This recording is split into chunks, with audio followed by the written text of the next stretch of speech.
Não perca o nosso programa hoje, dentro de instantes já vamos entrar com o nosso irmão Fábio Rodrigues Pardinho, do canal no YouTube Família na Verdade. Dentro de instantes já vamos entrar com ele, que hoje o papo vai ser longo, vai ser um papo muito legal, focado em restauração familiar, né, consequências da bastardia e também do adultério na família.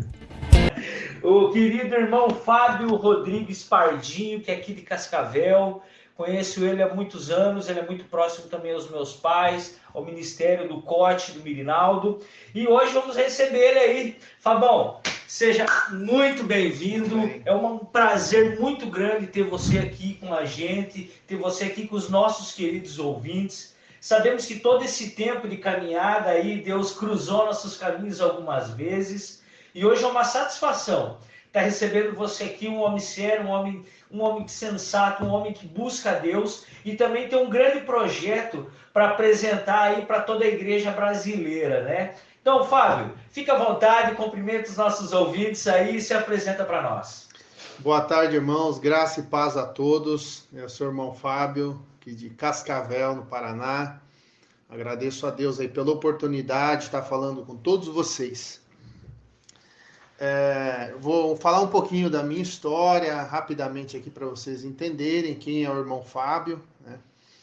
Eu tenho 41 anos, nasci no dia 13 de setembro de 1980, no bairro do Floresta, em Cascavel, aqui no Paraná. Desde criança eu fui assim, criado num ambiente onde a minha mãe falava sempre de Deus e nos levava à igreja.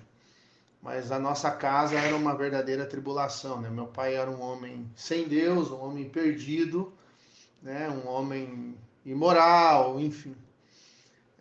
A gente passou muitos apertos com meu pai, muito sofrimento, né? Muitas coisas que traumatizaram profundamente a minha vida. Então, as minhas lembranças de infância é de muita briga, de muita confusão e lembranças de minha mãe me levando na igreja, né? Então... Sim. Isso foram as coisas que mais marcaram a minha infância. O tempo passou, eu cresci, adolescência, me revoltei contra tudo, né? Aos 7 ali para 8 anos, meus pais se separaram, né? E eu fiquei muito revoltado quando entrei na adolescência por estar vivendo muita dificuldade, né? Eu via minha mãe trabalhando muito e sofrendo muito para nos educar, para nos ensinar, sozinha. O seu pai com problema de vício? Meu pai, quando ele morava com a mãe, problema de alcoolismo, droga, prostituição. Destrói uma família. Então ele gastava todo o recurso da família na prostituição, né? A ponto de a gente ficar sem alimento em casa. Então eu vi muito isso. Então quando eu fiquei adolescente, eu fiquei muito revoltado. E aí eu não queria mais saber de Deus, não queria mais saber da igreja, a minha mãe não conseguia mais me controlar, e eu me perdi no mundão, né? Isso aqui em Cascavel. Aqui em Cascavel, no Floresta. Aí com 18 anos de idade, eu tive uma experiência com Cristo, eu fui convidado para ir numa vigília da Igreja Quadrangular, na Ceavel.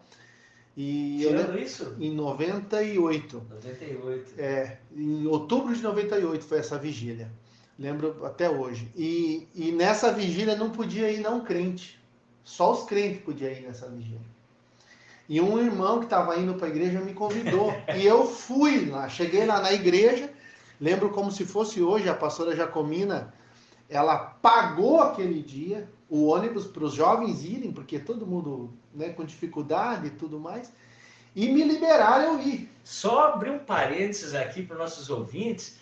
A pastora Giacomina, ela é fundadora da segunda igreja do Evangelho Quadrangular em Cascavel. Ou seja, uma igreja fundada há praticamente 40 anos, quase 38 anos, né, de fundação.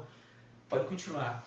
Então, naquela noite, eu lembro que ela pagou o transporte para os jovens poderem ir naquela vigília e a líder dos jovens acabou me liberando, porque o rapaz fez o meio campo. Falou, não, eu conheço ele vai se comportar. E me levaram para essa vigília, né? E foi muito maravilhoso, porque nessa vigília eu tive uma experiência com Cristo, né? E Deus tocou a minha vida profundamente. Naquela noite Deus falou sobre perdão de família, de pai, de filho, de perdoar. E ali eu tive uma experiência com Cristo, entreguei minha vida para Jesus e decidi começar a caminhar com Jesus. E ali eu falei coisas para Deus naquela oração que hoje eu estou vendo acontecer. Né? Que eu falava assim para Deus: se o Senhor me dá força, se o Senhor me tirar desse mundo, dessa prisão que eu estou vivendo, eu vou pregar essa palavra. E eu nem sabia o que eu estava falando, porque eu tinha muito medo de falar em público, eu tinha medo de me expressar na escola. Para eu ir na frente falar um texto, eu fui falar um texto na escola no último ano de estudo. Nossa. Porque eu tinha medo, tinha vergonha de falar, de me expressar. Né? Isso é resquícios do ambiente familiar. Do ambiente. Então, o que acontece? Essa experiência que eu tive ali com Cristo, né, me encorajou, né, a entregar minha vida para Cristo, e ali eu comecei minha caminhada. Em dia 6 de fevereiro eu desci as águas do batismo. A pastora Jacomina até uma passagem assim, muito importante na minha vida, porque ela me deu a minha primeira Bíblia. Tenho até hoje essa Bíblia guardada lá em casa, com muito carinho. Ela fez a oração e fez a oração de bênção no meu casamento. Né? Então é uma pessoa que eu tenho um extremo amor pela história, pela vida dela. Né? Então, a minha história começou ali na segunda igreja, em 6 de fevereiro de 1999, quando eu me batizei. Né? E aí comecei a caminhar com Cristo. E durante a minha caminhada com Cristo, mesmo com aquele fogo... Eu mais ou menos lembro dessa época, não foi quando o Fabrício Dutra veio morar aqui? Também? Isso, nessa época. Foi uma época que a igreja quadrangular ali estava num desempenho muito forte, ganhando almas, né? O bairro Floresta foi extremamente impactado nessa tua época. Você é parte dessa geração, eu lembro, que até eles compraram o terreno, construíram a igreja maior. Isso. Eu lembro, Gilmar, Obed, o pastor Celso Dalmolin, o Nilson, cara, tantas pessoas ali daquela época, né, bicho? Verdade. Tremendo, eu lembro, época de ouro mesmo. Foi um tempo muito precioso que eu passei ali na segunda igreja. E durante essa minha caminhada com Deus, eu fui descobrindo que assim, tinha coisas na minha vida que não avançavam, que não evoluíam, que eu sempre tropeçava em algumas áreas da minha vida. Né? E várias coisas aconteceram, o tempo passou, eu me casei, né? E já estou há 13 anos casado, né? Tenho uma filha de 8 anos, né? E, enfim... Como é o nome de sua esposa? É a Paula. Paula, um abraço, Paula. Um grande abraço para minha esposa, para minha filha.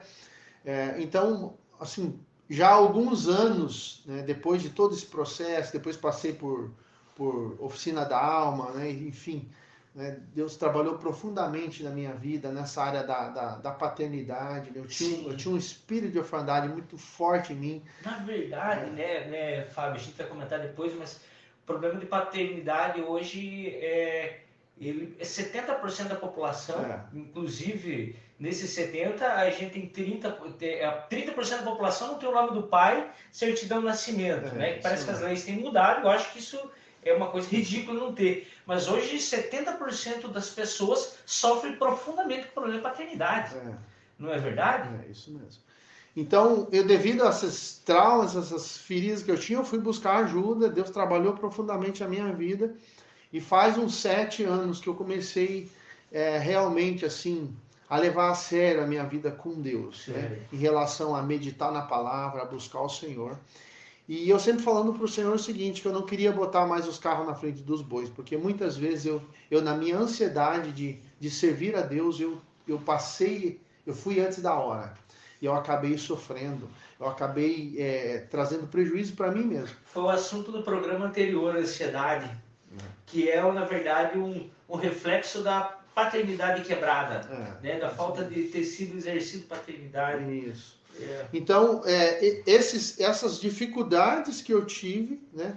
E trabalhar essas dificuldades, curar essas dificuldades, faz ou menos uns 7 anos atrás, o Senhor colocou no meu coração, porque eu comecei a perceber, principalmente através de rede social, uma necessidade de ter um trabalho realmente focado na cura da família. Sim. Assim, dar foco total à família. Por quê? Porque tudo na sociedade vem da família. Exatamente. A sociedade é um reflexo A família vamos dizer assim, é onde Deus manifesta o seu caráter.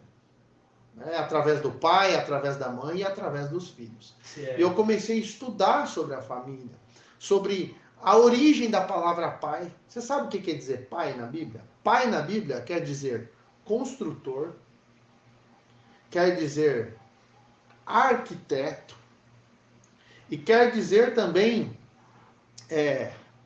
a força da casa. Show de bola. Então imagina uma casa que não tem pai. Faltou a coisa mais importante, faltou aquele que constrói, que dá fundamento. Aquele que é a força. Né? Então, vendo essa necessidade, Deus trabalhando no meu coração, eu criei um canal no YouTube que chama Família na Verdade. Família na Verdade. Família na Verdade. E comecei a fazer vídeos nesse canal e publicando vídeos ali e tal, e o tempo foi passando. E um dia eu fiz um vídeo. Foi ali que acendeu